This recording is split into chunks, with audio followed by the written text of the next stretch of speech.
अल शिफा hospital में जो सुरंग मिली है उसे लेकर आईडीएफ ने कई बड़े दावे किए हैं। वो दावे क्या हैं? सुरंग में हमास के ठिकाने का दावा किया गया है। हॉस्पिटल में मिली हमास की सुरंग वीडियो के साथ आईडीएफ ने सबूत जारी किए हैं। सबूत क्यों जारी किए गए ये भी समझिए, क्योंकि हॉस्पिटल पर हमले के बाद पूरी दुनिया में आलोचना हो रही है इजरायली डिफेंस फोर्सेस की कि इतने सारे मरीजों की जान को जोखिम में डालकर यह ऑपरेशन क्यों अंजाम दिया गया। अब अल शिफा हॉस्पिटल के अंदर की सुरंग का वीडियो जारी किया है आईडीएफ ने।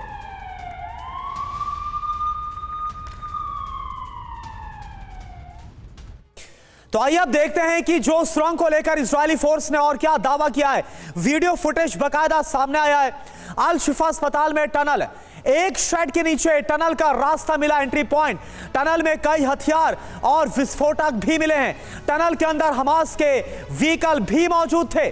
जी हां, दावा तो यही किया गया है। टनल 10 मीटर गहरी और 55 मीटर लंबी है। टनल में बेहद खास किस्म के सुरक्षा दरवाजे लगाकर रखे गए थे। दुश्मनों को टनल में घुसने से रोकने का इंतजाम किया गया था। और आईडीएफ ने पहले यह भी कहा था कि यहां पर मुमकिन है अल शिफा अस्पताल के बंकर में, टनल में बंधकों को छुपा कर रखा गया हो, लेकिन बंधक तो यहां से कोई रिकवर हो नहीं पाए इस ऑपरेशन को अंजाम देने के बाद भी। तो कई सवाल भी खड़े हो रहे हैं। एक और अस्पताल में हमास के सेंटर के सबूत मिले हैं। अल रंतीसी अस्पताल में हमास के लड़ाके नजर आए। इस बात का दावा सीसीटीवी फुटेज से। आईडीएफ का बड़ा दावा, ग्राउंड ऑपरेशन के दौरान हमास के लड़ाके नजर आए हैं।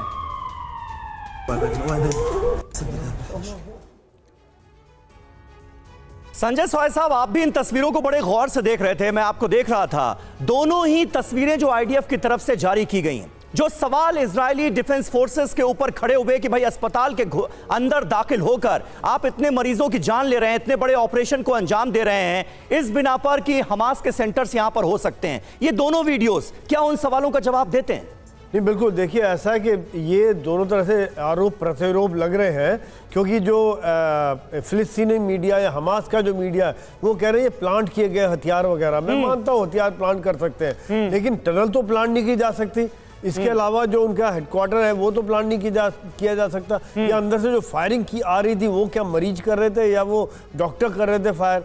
तो ये सब चीज़ें देखते हुए यहाँ तो मैं ये मानता हूँ कि इजराइल ने काफ़ी कंट्रोल रखा है। मानता हूँ आर्टिकल 19 ऑफ जेनेवा कन्वेंशन के हिसाब से अस्पताल पर हमला नहीं होना चाहिए, लेकिन अगर अस्पताल के अंदर से आपके ऊपर फायर आता है या आपके ऊपर अटैक किया जाता है फिर वो उसके ऊपर ये आर्टिकल लागू नहीं होता है। और इजराइल ने काफ़ी पूरे टैंक्स वगैरह लगे हुए थे, चाहते तो पूरा फायर करके बर्बाद कर देते, लेकिन उसमें बहुत मरीजों की जान जाती, डॉक्टरों की जान जाती, इनोसेंट लाइव्स लूज होती।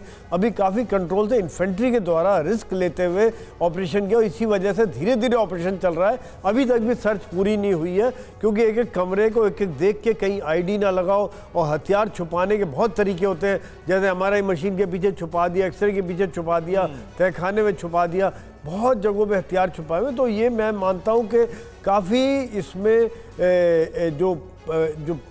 जो आरोप प्रत्यारोप है उसको देखते हुए इजराइल ने काफी कंट्रोल से काम किया है। ठीक है संजय सोइसर, और इजराइल ने काफी हद तक खुद के हमले को जस्टिफाई करने की बात भी यहाँ पर देखी जा रही है, कोशिश की है, क्योंकि लगातार अंतर्राष्ट्रीय स्तर पर आलोचना का सामना करना पड़ रहा था।